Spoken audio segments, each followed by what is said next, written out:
If you've ever read the Gospel of John in more than one Bible translation, you may have run into something strange.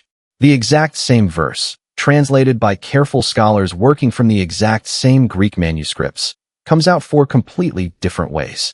Open a King James Bible to John chapter 14, and Jesus promises his disciples another comforter.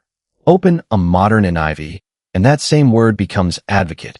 Pick up an ESV or an NASB, and it's helper.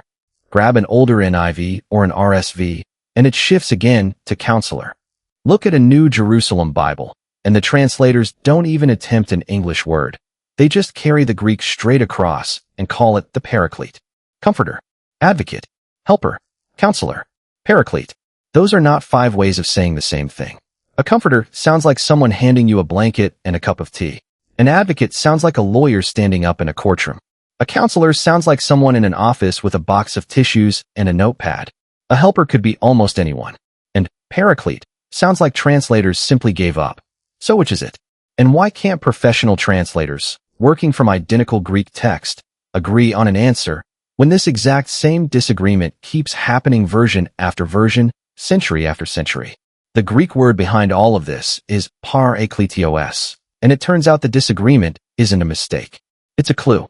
This word carried a very specific, very technical meaning in the ancient Greek-speaking world centuries before the New Testament was written, and that meaning is a lot more precise and a lot more dramatic than someone nice who helps you. Tracing it properly means a trip through an actual Athenian courtroom, a Latin translator wrestling with the exact same problem 16 centuries ago, and a detail buried in two different New Testament books that almost no popular teaching ever connects. One that changes who you picture standing next to you when everything is on the line. Start with the word itself, broken down into its parts.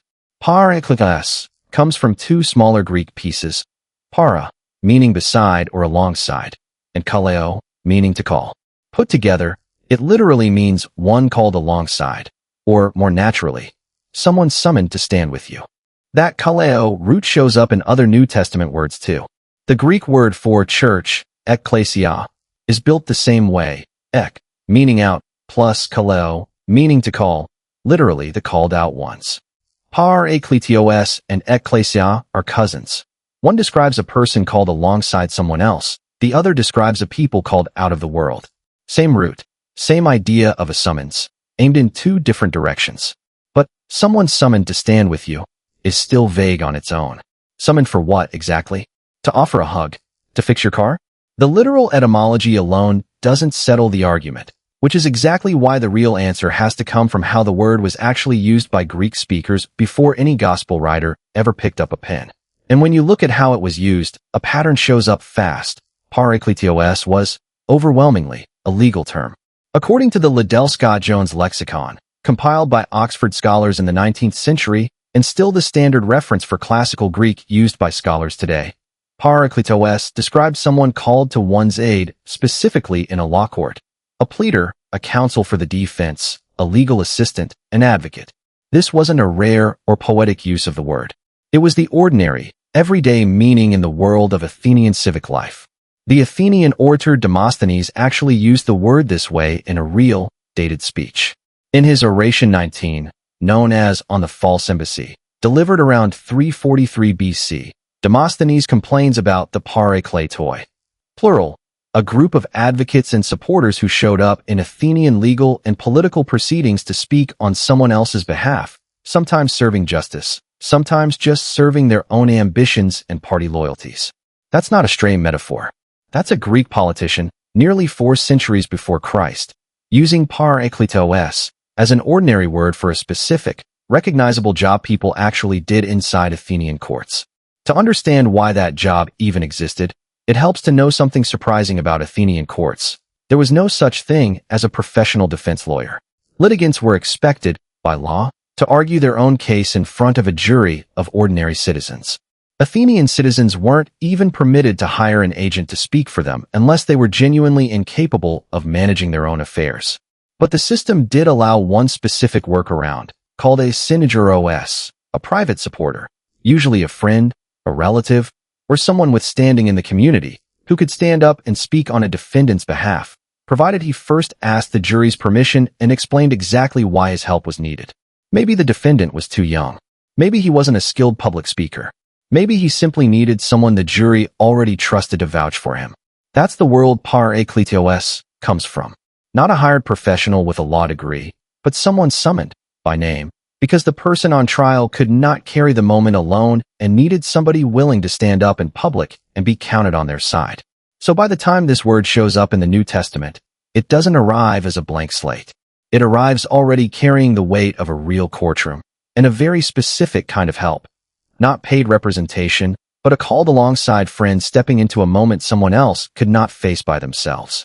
That courtroom weight is going to matter a lot by the end of this video, because it's the detail that explains something almost no one notices. The same word, Parakletos, gets used for two completely different figures in two different New Testament books. And once you see the legal picture clearly, that connection stops looking like a coincidence and starts looking like the whole point. Words like this one, Selah, Elpis, Sozo, keep turning out to hide a more precise, more interesting reality than the flattened English version most of us grew up with. If tracing a familiar word back to what it actually meant, in the actual world it came from, is useful to you, this channel does exactly this every single week. Subscribing means you won't miss the next one. Now go back to those English translations from the opening, because the courtroom background only explains part of the story. Across the 4 passages in John's Gospel where Jesus uses this word for the Holy Spirit, John 14:16, 14:26, 15:26, and 16:7, English Bibles have landed on real, documented choices. The King James Version renders it Comforter. The 2011 NIV renders it Advocate. The ESV and NASB both render it Helper. Older translations like the 1984 NIV and the RSV render it Counselor. The New Jerusalem Bible doesn't translate it at all. It transliterates the Greek and calls it the Paraclete, treating it almost like a proper name. The Message goes furthest in the other direction and renders it Friend. Here's the detail that changes how Comforter sounds. That translation goes all the way back to John Wycliffe's English Bible in 1392, and it wasn't chosen because Comforter meant something cozy in Wycliffe's English. The word is built from Latin, con, meaning with, and fortis, meaning strong. A comforter, in the original sense the word was coined for, is someone who comes alongside to make you strong, not someone who hands you a warm drink and lets you cry. Modern English has quietly drained the word of its original muscle, so readers today hear comforter and picture something much softer and smaller than what the translators actually meant. And Wycliffe wasn't even the first translator to wrestle with this. The standard Latin Bible for over 1,000 years, translated by Jerome around 400 AD, hits the exact same fork in the road that modern English translators still hit today. In John 14 verse 16, Jerome doesn't translate Parakletos into Latin at all. He transliterates it as Parakletos, the same move the New Jerusalem Bible makes in English 16 centuries later. But in 1 John 2 verse 1, describing Jesus, Jerome switches to an actual Latin word, advocatum, advocate.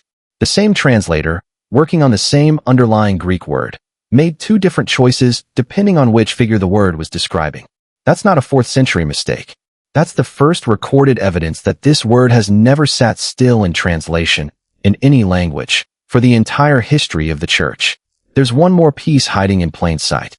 Counselor sounds, to modern ears, like a school guidance counselor or a summer camp counselor, someone warm and encouraging. But in American courtrooms today, counselor is still the formal way a judge addresses a practicing attorney. The legal sense of counselor never actually left English. It just got buried under a gentler, more common modern usage, the same way comforter got buried under a softer modern meaning than the one Wycliffe intended. Even advocate has drifted a little in everyday speech. People now say they advocate for a cause the way they cheer for a team, but the word still means, technically, someone who pleads a case on someone else's behalf. Every single one of these 5 English words started out sharper and more legal than it sounds today. So look at what's really happening across every one of these English choices. Advocate reaches for the specific Athenian courtroom sense straight out of Demosthenes. Helper reaches for the broad literal etymology, one called alongside. Counselor, properly heard, reaches for that same legal sense hiding inside a word modern readers have softened. Comforter, properly understood in its own 1392 sense, reaches for the idea of someone who strengthens you from beside you, not above you. Even Paraclete is a real, honest choice, an admission that no single English word can carry the whole thing at once. None of these translation committees got it wrong. They each grabbed a different real thread out of the same rope Jerome was already pulling on 1600 years earlier. English simply doesn't have one word that can hold legal defender, one who strengthens, and general helper, all at the same time. So every translation has to choose which thread to foreground, and every choice quietly leaves the other threads sitting in the footnotes. Here's where the courtroom picture stops being background trivia and becomes the whole point. In John 14 verse 16, Jesus tells his disciples something specific. I will ask the Father, and he will give you another Parakletos. Not just a Parakletos, another one. In Greek, that word for another, allos, specifically means another of the same kind, not a different kind of thing altogether. Which means Jesus is quietly saying something enormous. There was already a Parakletos with them before this moment. Him. For 3 years of public ministry, Jesus himself had been functioning as Parakletos for his followers, the one called alongside them, defending them, teaching them, standing with them in every difficult moment. Now he's telling them he's about to leave, and in his place, the Father will send another one of the same kind, the Holy Spirit, described this same way for separate times across John 14 through 16. That's already a strong picture on its own, but it's only half of it. Turn to a different book, written by the same author, 1 John, chapter 2, verse 1. Here the apostle writes, If anyone does sin, we have an advocate with the Father, Jesus Christ the righteous. The Greek word behind advocate in that verse is the exact same word, parakletos again. Except now it isn't describing the Holy Spirit at all. It's describing Jesus.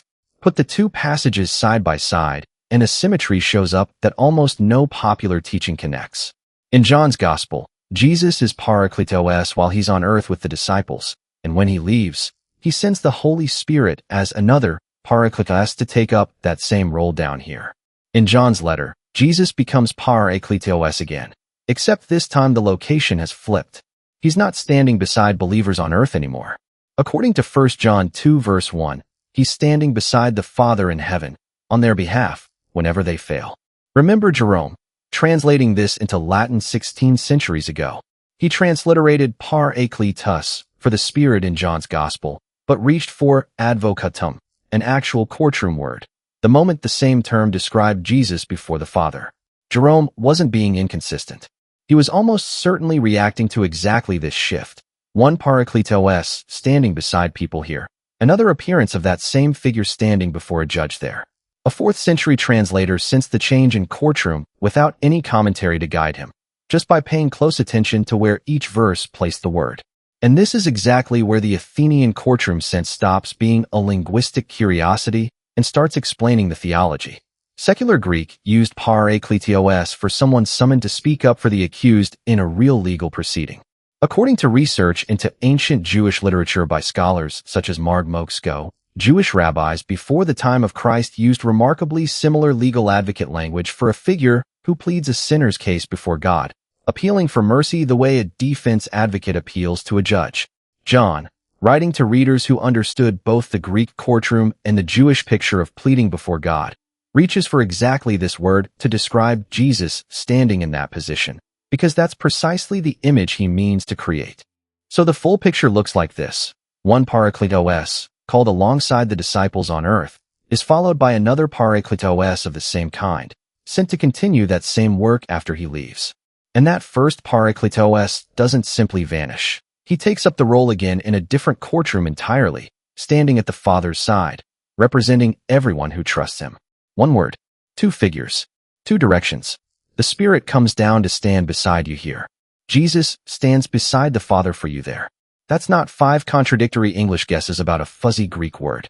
That's one very precise legal picture, sensed by a Latin translator in the 4th century and still splitting English translation committees in the 21st, because no single word in either language was ever built big enough to hold all of it at once. No courtroom in this picture leaves anyone standing alone. That's the detail every English translation, in its own way, is straining to protect. So here's where all of this lands. Comforter, advocate, helper, counselor, paraclete.